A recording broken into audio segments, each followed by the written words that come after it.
The Philadelphia Eagles had massive expectations entering the 2025 season.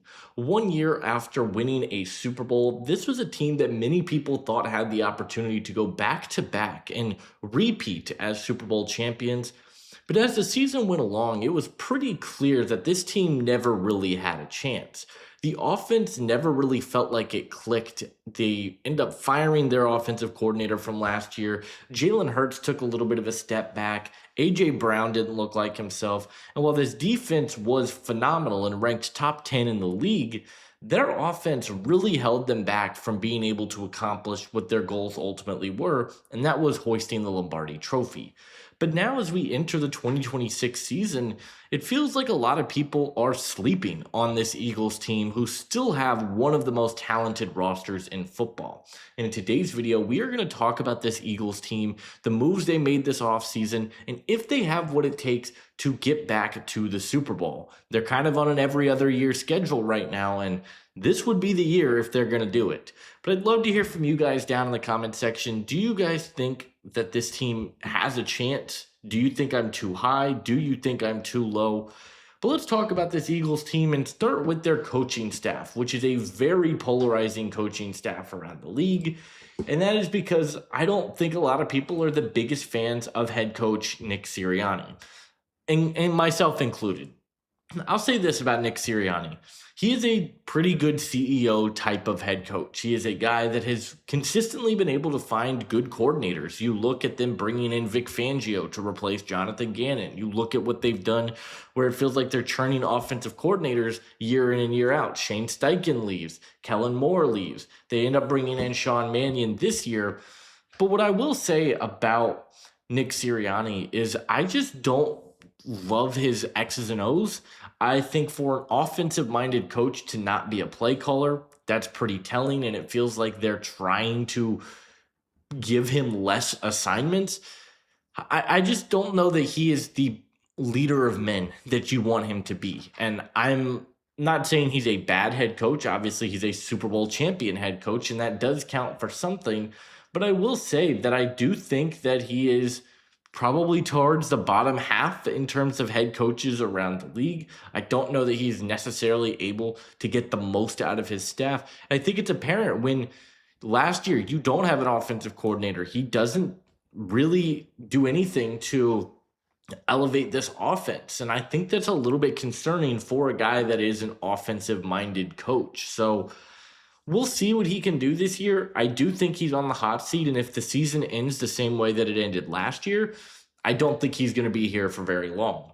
With that said, though, you bring in Sean Mannion, who's very quickly elevated in the coaching ranks. He's 34 years old, was playing for the Seahawks Vikings just a year and a half ago, it feels like. But he joined the Green Bay Packers staff as an offensive assistant in 2024, quickly got promoted to quarterbacks coach, and within 1 year, he is now the offensive coordinator for the Philadelphia Eagles. And there is a lot of unknown here about what we're going to get from Sean Mannion as an offensive coordinator. But what I can say is coming from the Mike LaFleur, Sean McVay, Kyle Shanahan offense, I do think this is going to be a lot different of a look for the Eagles offense. I think we're going to see them try to go more wide zone. I think we're going to see them play with some more heavy personnel, more pre-snap motion, and I think it's going to really challenge Jalen Hurts. One of the biggest talking points around the season was, hey, Jalen Hurts is not good at throwing over the middle of the field. Well, that is a staple of the Sean McVay, Mike LaFleur offense. You're going to have to throw across the middle of the field, and I think it's going to really stretch out this playmaking. You've got some really good playmakers in the backfield, obviously Saquon I think you're going to see more heavy personnel. I think it's why they drafted Eli Stowers. They're going to play more under center, which is not something that you typically see from Jalen Hurts, a lot of shotgun. So look, this is a very different look offense for them, but I do like Sean Mannion. I think he's a interesting name to throw in the ring. And if he doesn't work, he won't be here next year. They churn out offensive coordinators every year, it feels like. And then you've got Vic Fangio as the defensive coordinator here, who's been one of the best defensive minds in the history of the sport. And it feels like a couple of years ago, people were starting to sell Vic Fangio and be like, he's probably washed. And what he's done over the last 2 years with this Eagles defense has been phenomenal. And I think it was a big part of the reason why this team won the Super Bowl. The Eagles ranked seventh in defensive DVOA, fifth against the pass. And this is a team that is very disciplined in terms of their coverage looks. They're going to play primarily zone coverage. They ran about 24% man last year, but this is a team that you're going to typically see play drop back zone coverage. On top of that, they're just going to rush with the guys that they have up front. They do not blitz a ton. They blitzed the third fewest in the NFL last year. They've got a lot of unique, different coverage looks. Obviously, they're very multiple with what you can do with players like cooperdejean and quinyonmitchell. So there is a lot of excitement around this Eagles defense. And I'm not going to spend a ton of time on Vic Fangio. We've talked about his defensive staff in a lot of these videos because his coaching tree is so extensive. They did lose, however, Christian Parker, their defensive backs coach, which I do think is noteworthy here. But overall, this is a very fascinating Eagles coaching staff where I think you've got some really fun upside in Sean Mannion. You know what Vic Fangio is going to be, and we'll see if you can get a little bit more out of Nick Sirianni, who has been a little bit of a disappointment, or at least he was last year. So we'll find out, but let's go ahead and let's talk about this Eagles roster, and let's have the ever controversial Jalen Hurts conversation. This is a tough conversation to have because I think Eagles fans will talk to you about how good he was in the Super Bowl and all of his awesome play down the stretch in the playoffs, and they are justified. He was incredible in both Super Bowls. But what I will say is I don't know that he is an elite number one quarterback. And I think he's probably ranked towards the middle of the league. You don't really see a lot of high-end processing from him. You don't really see a lot of, incredible nuance. And we talked about some of the shortcomings of Jalen Hurts in the offensive coaching portion. For one, he's not a guy that has consistently been able to challenge the middle of the field. They run a lot of shotgun offense. It's very much a college offense, which he has run for the Eagles.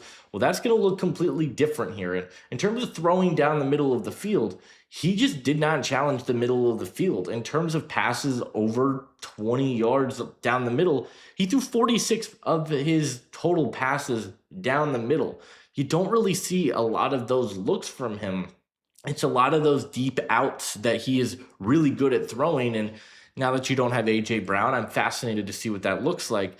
I also think, as good of an athlete as Jalen Hurts is, I do think you can tell that he's not as quick as he used to be. We just aren't seeing him take off with his legs as much as he was earlier in his career. He had only 435 rushing yards last season and 8 touchdowns. I'm not saying that, the offensive staff last year was anemic. It just felt very stale. There was a lot of issues. The offensive line was worse.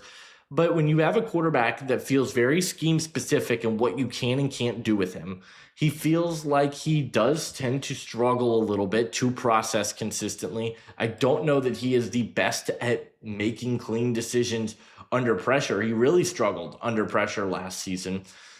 I do think that you're going to have a quarterback that there is going to be controversy around. Now, I don't think they should have traded Jalen Hurts. He obviously is a good quarterback, but this is going to be a huge year for Jalen Hurts to really figure out what he is at the NFL level, because he hasn't really been in a coaching staff or a scheme that is going to challenge him this much. And I'm very fascinated to see what it looks like. You see, I think he's pretty accurate. He does do a lot of his work in the short to intermediate. I do think he throws a really good go ball. Holds on to the ball for too long at times, but overall, I think Jalen Hurts is a fine quarterback. I would probably have him ranked 12 to 16 in the league, somewhere in that range. Eagles fans are going to think that's too low, but I don't really know how you can rank him higher because a lot of the offense in 2024 was Saquon Barkley and that defense. And while he was great in the Super Bowl, I don't think he's elevating this offense, which I think is key for a quarterback.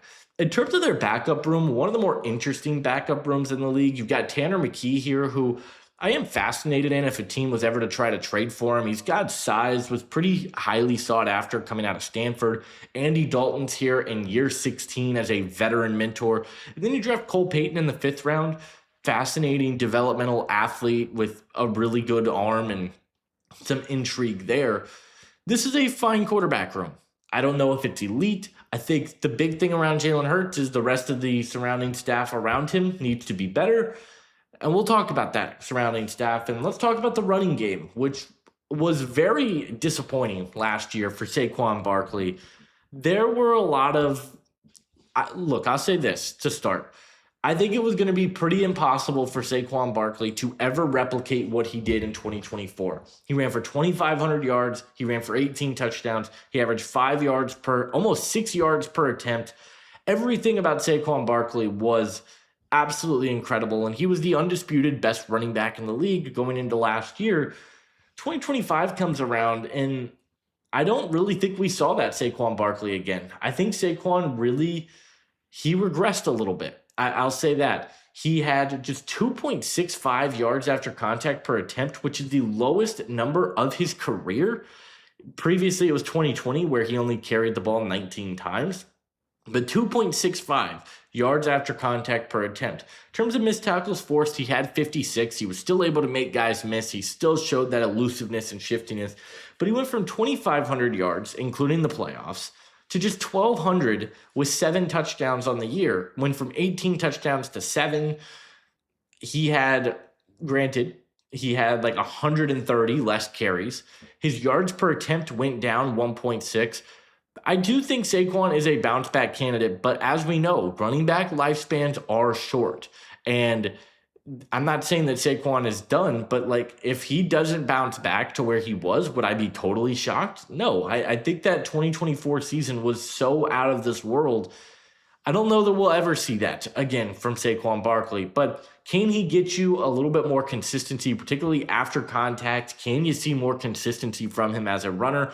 Yes, and I do think a big part of that was the offensive line was banged up last year. So I do like Saquon Barkley. I do like Tank Bigsby as well. I think he's one of the more underappreciated RB2s. Jacksonville kind of just gave up on him, and he's been good here. I think that he gives them some really interesting depth here. He is a lot more powerful at 6 foot 213.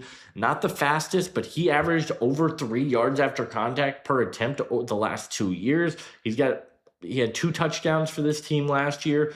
I think he's a good change of pace to where you have Saquon Barkley, who is big, a lot more shifty and speedy. I think Tank Bigsby as your power back is good. You've got Will Shipley, who does some work as like a kick returner. Dameon Pierce, I loved once upon a time, but he has not developed much at all. It's a good run game. I do like a lot of the pieces that you have. You have Saquon Barkley. This ranks in probably the top 5 run games in the NFL. And if the offensive line can stay healthy, this could be a special group. The receiver room, however, is where I think the most conversations need to be had around this Eagles team, because you trade A.J. Brown, and I think they did a pretty good job, all things considered, like adding the right pieces around him. devontasmith, though, will elevate into being a number 1 receiver, and I love this. devontasmith, to me, is one of the more underappreciated receivers in the league, and I don't think he's going to do what Jackson Smith and Jigba did after they trade DK Metcalf. But devontasmith is a special wide receiver that I think has kind of been held back because A.J. Brown has been so dominant for this team. There's so much to like about devontasmith. Like, he's 170 pounds. Let's get that out of the way right now. I think a lot of people are going to say that he's going to struggle on the boundary because he doesn't have the size. Well, he played 42% of his snaps on the boundary last year. And for a slender receiver, a 40% contested catch rate I can live with. The thing that makes devontasmith so special isn't his size, it's the hands. I think he's got some of the best hands in the NFL, where he has under a 5% career drop rate, which is a great number. And it's the route running. devontasmith is so gifted at setting up double moves, at planting one foot. His hips are liquid. He can change direction with ease. He's got really good after the catch ability, where I think he's got some speed. He's got the ability to make plays. He can win to all 3 levels of the field. He can separate against press. There's so much to like about devontasmith, and I'm pretty high on what he could potentially do jumping into a wide receiver 1 role. I think he's going to be awesome this year for the Eagles passing game. After that, you have Dontavian Wicks, who you trade for from the Green Bay Packers. I think Green Bay probably should have kept him. Like, I thought that he looked a little bit better. The issue with Dontavion Wicks throughout his career so far has been the drops. In 2024, he had 9 drops for an 18% drop rate. And I think it caused them to really, I think it's a big reason why they took Matthew Golden.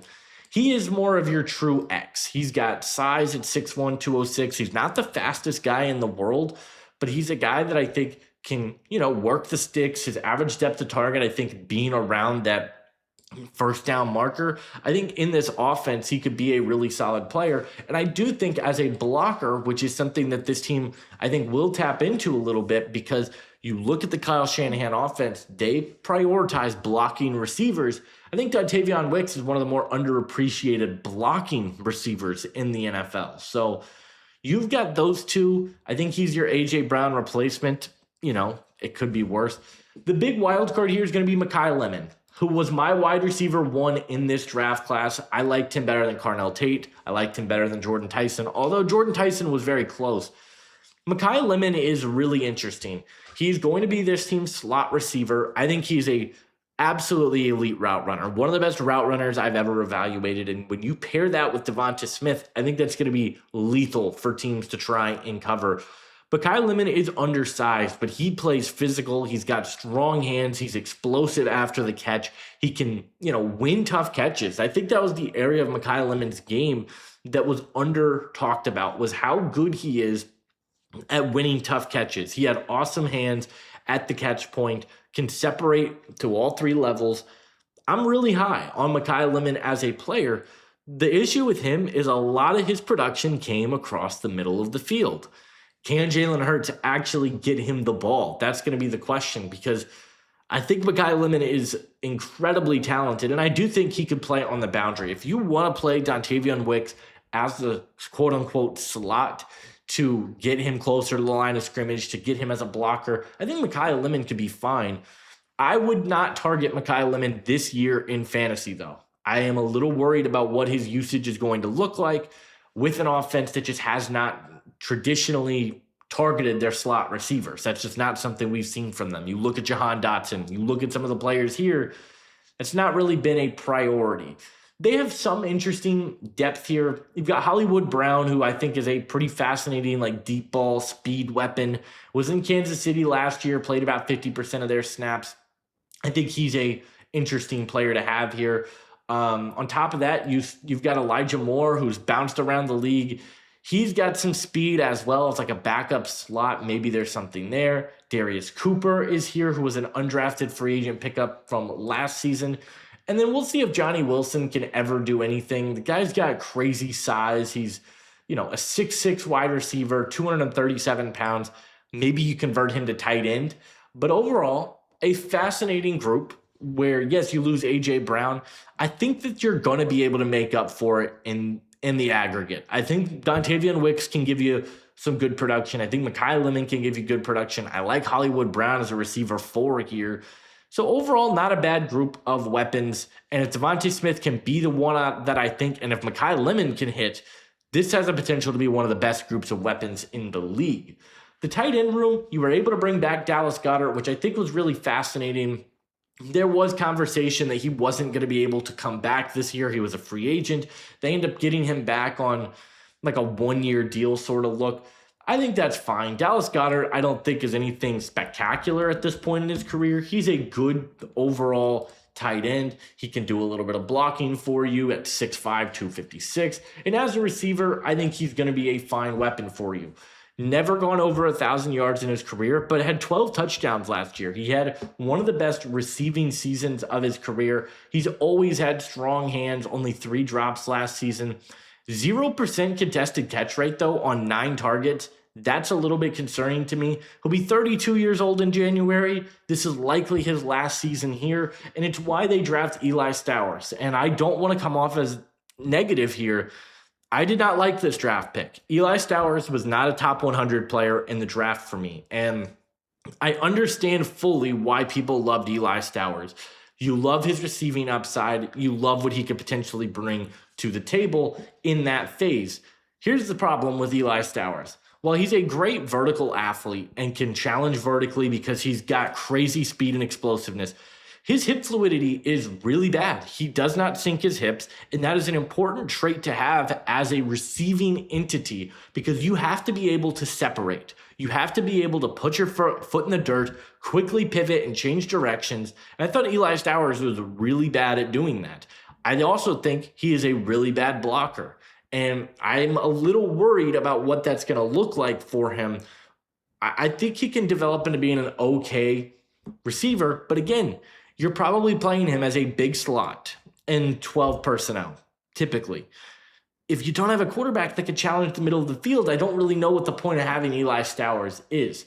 I actually think that Johnny Munt might actually be here a little bit more in terms of we'll see him on the field more, especially for the heavy looks. He is a really good blocking tight end. Not going to give you much as a receiver, but he's going to be a really good inline blocker. That's what he's here for. Was in Jacksonville last year. He has traditionally been one of the more underappreciated blocking tight ends as both a run and pass blocker. I think that's a good tight end room. Eli Stowers, I think, probably needs a little bit of time to develop, but if he can hit, then you've got a good group of young weapons.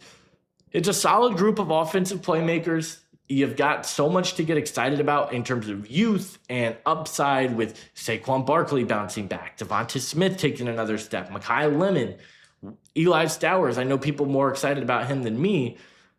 Let's see what this team can do. But before we get to the defensive side of the ball, where that's going to be a short conversation because that defense is ridiculously loaded, let's talk about the offensive line, which is in an interesting spot.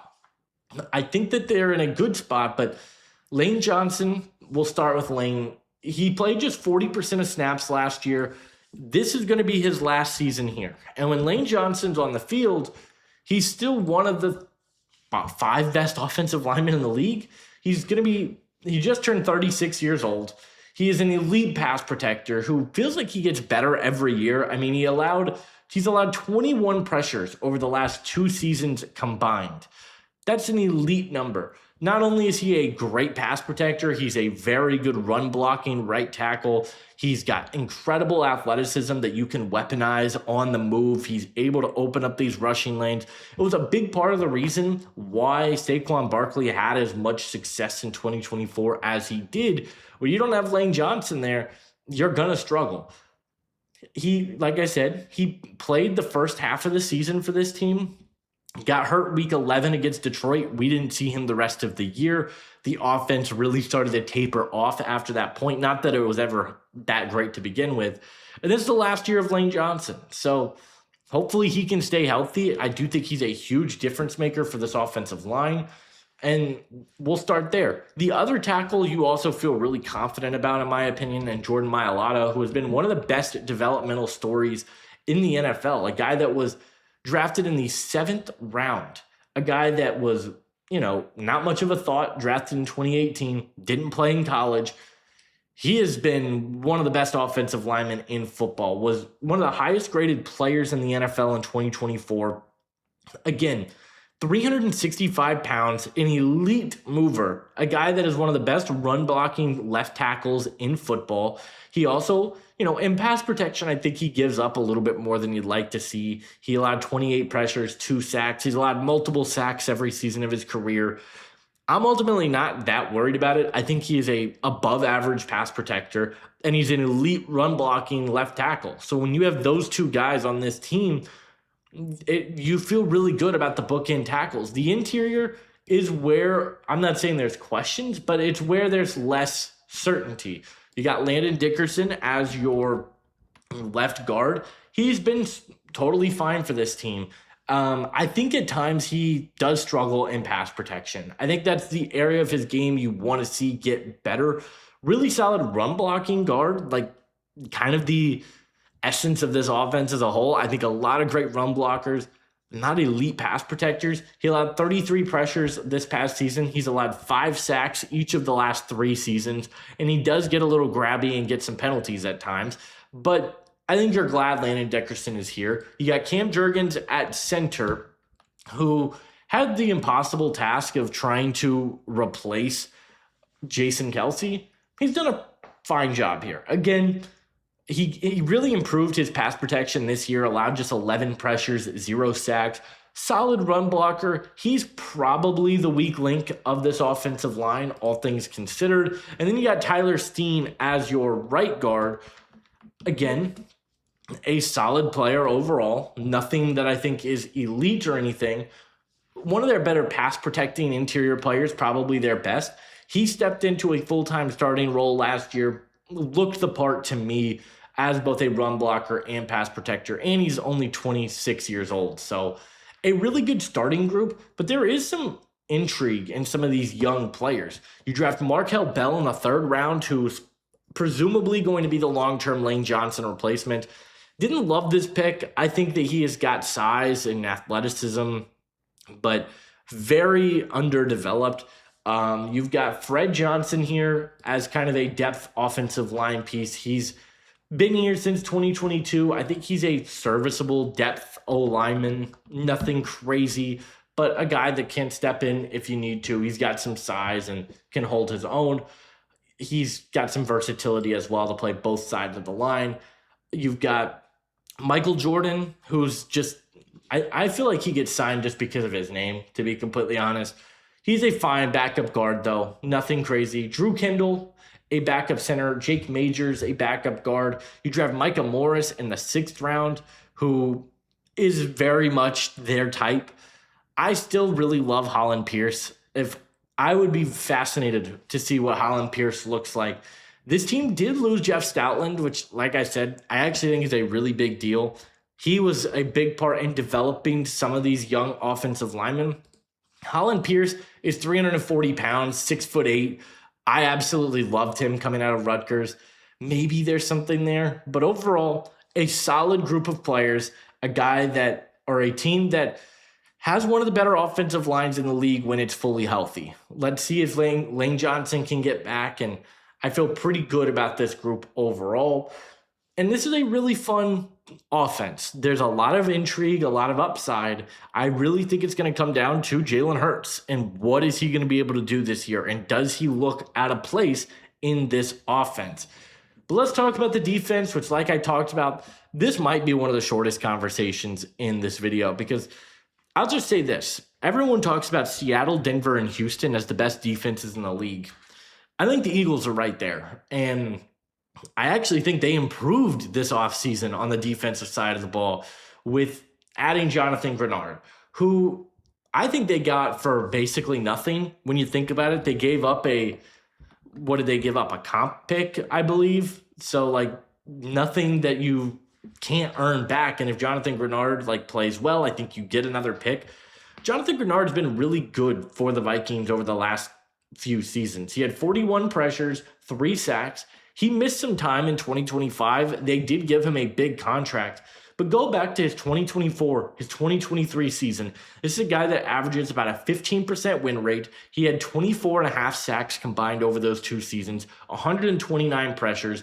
This is a guy that has just developed really nicely into being one of the better pass rushers in the league. He's got length. He's got a really good long arm. He's a guy that I think can win as a one-on-one pass rusher with consistency. I think he's one of the better true pass rushers on this team, and they really struggled last year to rush the passer. As a run defender, I think he's perfectly fine. He misses a ton of tackles, which I think is going to be your big worry. He's missed about 25% of his career tackles, but he's got speed, he's got bend, and overall a really good addition for this Eagles team. To me, though, I'm really fascinated to see what Jalen Hunt looks like in year 3, because there were flashes of it with Jalen Hunt last year, who really stepped up, a former 3rd-round pick. He had a 16.5% win rate. He started 9 games, 6.5 sacks, 54 pressures. I liked Jalen Hunt coming out of Houston Christian. I didn't like him in the 3rd round, but the guy's got crazy athleticism. He's fast, he's bendy, and if he can continue to develop those pass rush moves and continue to get after the quarterback with consistency, Jalen Hunt can absolutely be like an all-pro, Pro Bowl level pass rusher. He's only in year 2 and was a raw product coming out of the FCS. I think he's got a big arrow pointing up. I wouldn't be surprised if he hits double-digit sacks this year. You also have Nolan Smith here as a third edge piece who's going to be the first guy off the bench. Nolan Smith, throughout his career, I don't think has been everything you were hoping he would be. I think he dealt with some injuries stuff last year, and that's kind of been the issue with him, is just injuries throughout his career. But a solid player overall. Like, when he's on the field, like, he still had a 15% win rate. He's a guy that's got some athletic traits, some power to him. As a third piece, I love that for Nolan Smith. Arnold Ebiketie is a really fun developmental, not developmental, kind of just a true speed rusher, comes over from Atlanta. And then Joshua Wiru, coming out of the International Pathway Program, crazy athlete, absolutely ridiculous athlete. So it's a great edge group. I think you can go 4 or 5 deep here and feel really confident. And then the interior of your defensive line is probably the strength of your team, where you got Moro Ojomo, which, no disrespect to Moro Ojomo, I think he's a really good player. He's just surrounded by 2 of the best interior guys in the league. He's overall a pretty solid guy. Like, not a great pass rusher. He did have 6 sacks in 2025, but a guy that is primarily going to defend the run. He's got some size on him. He's a, bigger base 3-4 kind of end, if you will. Not a bad pass rusher, not his strength, in my opinion, and as a pretty solid run defender. Then you've got Jordan Davis on the inside there, next to him. Jordan Davis has been, he's been on a really good developmental trajectory. I think early in his career, you saw some problems. I think he's gotten better every year. In 2025, I think he really put it together. He was awesome against the run. 43 run stops, 54 tackles. He is not much of a pass rusher. I don't think that's his game. He's 336 pounds. He's a space eater. He's a nose tackle for this team. But he's a guy that can absolutely get after the quarterback. Like, I don't think he's bad in that phase at all. And when you pair him as a space eater with Moro Ojomo, who can kind of penetrate, get upfield, I think he's better against the run, but Ojomo can get after the pass. And then you pair that alongside Jalen Carter, well, then, okay, we are cooking here. Jalen Carter's a really difficult conversation to have, though, because you don't really know what version of him you're going to get. Like, he's been very inconsistent throughout his career, is what I'll say. He was awful against the run this year. I mean, he's missed about 25% of his tackles over the last 2 seasons. But when he's been on the field, Jalen Carter is still one of the most disruptive, explosive defensive players in the league. But I don't think he's really put it all together yet. He's still missing something.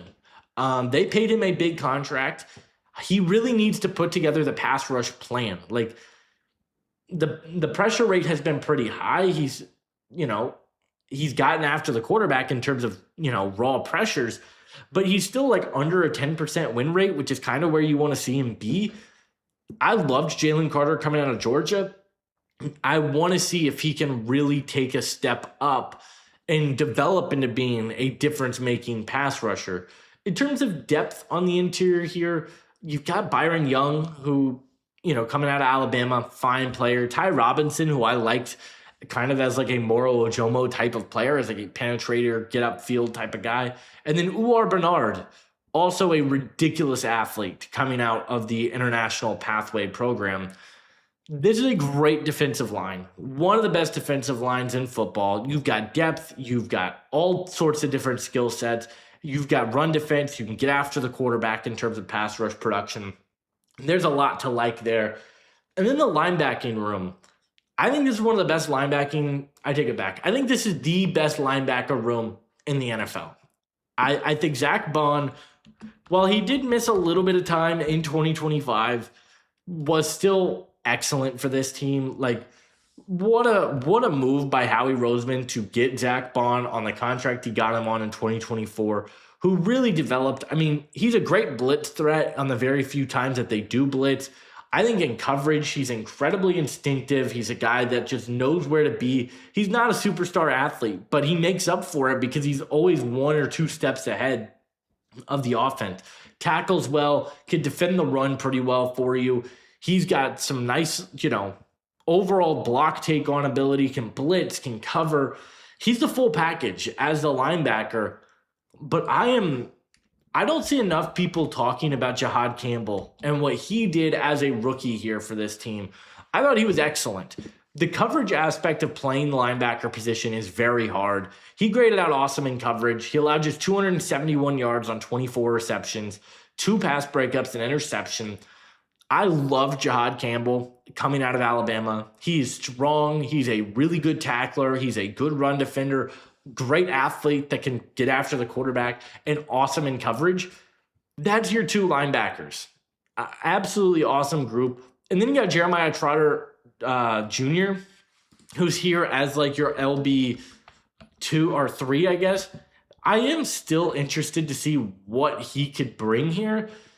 Undersized. He started 1 game, and it was week 18, and he looked really good in that game. He had 5 run stops. He had 8 tackles in that game, made a couple of plays like downhill.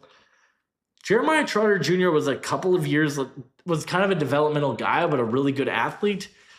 I think there's a chance here. You got Smail Mondon, who was a interesting developmental athlete out of Georgia, and then Deontay Lawson, who I think had some pretty bad health concerns. That's why he falls.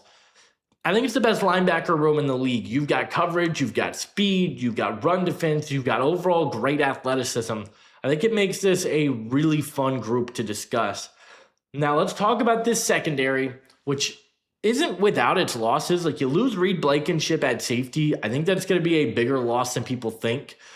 He was really solid for this team, but they made up for it by adding Reek Woolen, which I don't want to start with Reek Woolen, but I guess we can.